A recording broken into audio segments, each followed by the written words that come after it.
is Mike Christopherson. I live in Crookston, Minnesota. I'm seeking the Minnesota House District 1B seat. Well, for my background, I was born in the Pacific Northwest, a suburb of Seattle. My parents are from here, but they moved out there, got married. Um, my dad got a job at Boeing, but they always kind of wanted to come back and be closer to family. So 1977, when I was in second grade, we came back here. And other than going to Morehead State uh, and moving to Minneapolis for a couple of years, I've called Crookston and District 1B home. Class of 1988, graduate, Crookston Central. Went to UMC for 2 years after that when it was a 2-year school, took 90 credits, got a scholarship to transfer to Morehead State, got my BS in broadcast journalism, met my future wife there. After college, we moved to Minneapolis and came back a couple years later when I accepted a position at the Crookston Times. I had 2 stints at the Crookston Times, totaling 24 years, broken up in the middle by a 3-year stint at the University of Minnesota Crookston, where I worked in service learning and also was a teaching specialist. I was in charge of all the student volunteerism on campus. My wife and I have we've been married for 28 years. We have 2 grown sons, Ethan and Trey. Ethan is 25. Trey just turned 23. They both live in Crookston. Ethan is a senior admissions counselor at the university, and Trey is a banker at Bremer downtown. So we are fully invested in this community and this region. Public service. Well, I was raised in my parents were very politically aware, very passionate about their politics. And, you always hear people say that that shapes kind of how you feel politically your whole life, which I think is true to an extent. And it shaped me definitely. But I also know that my parents were right. Their passions were in the right place, their beliefs, they were strong progressives, strong liberals. And I was raised with those ideals. Um, so that kind of shaped me to want to communicate and write and get the degree that I did get in broadcast journalism. So for more than 20 years, I was the watchdog. I was the editor of the Crookston Times. I was the reporter in the corner of the room at any meeting you can imagine, any discussion you can imagine, any event you can imagine, typing like crazy on my laptop in the corner. I was the watchdog.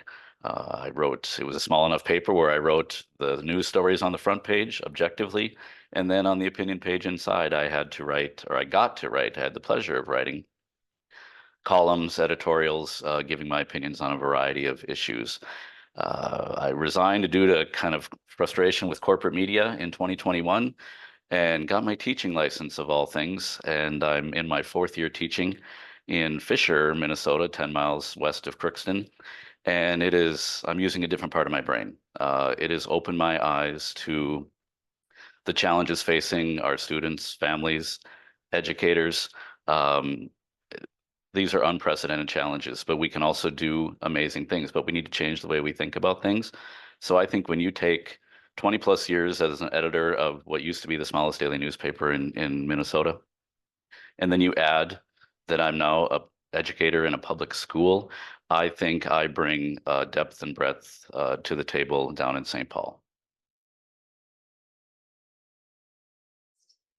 Well, I've been saying rural vitality a lot, but I think for this question, it's rural pride, District 1B pride, being proud of where we live. Crookston's a tough town when it comes to businesses being able to survive and thrive, retail, things like that. Grand Forks, 25 miles away.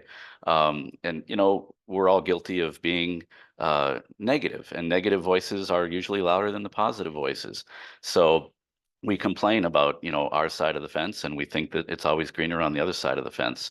But this campaign, being out on the campaign trail, all the festivals, the parades, the fairs, my wife and I have seen, and my sons too, our sons have seen pride on a level. It's like there's the community pride. There's the reasons that people want to live here. So it got me thinking back to that rural vitality. Housing. We need housing options. We need to preserve our rural health care. Not just preserve it, protect it, make it grow. Childcare. People need to be able to afford it, but it needs to be quality. We need to be able to pay our childcare providers enough. Broadband internet. We take it for granted in a town of 7,500 in Crookston. There are still dead zones out there. Those are four issues, and I haven't even gotten to agriculture, agribusiness, public education. Those are the things that would people want to live here. They want to live here, but they need those things. They need those four things, and then they need a strong agriculture uh, industry that's the backbone of our communities. And I think, I mentioned earlier, the grass is always greener. The grass is greener right here. And when I go down to St. Paul, I'm going to work to make sure that the grass is greener and that people know it's greener.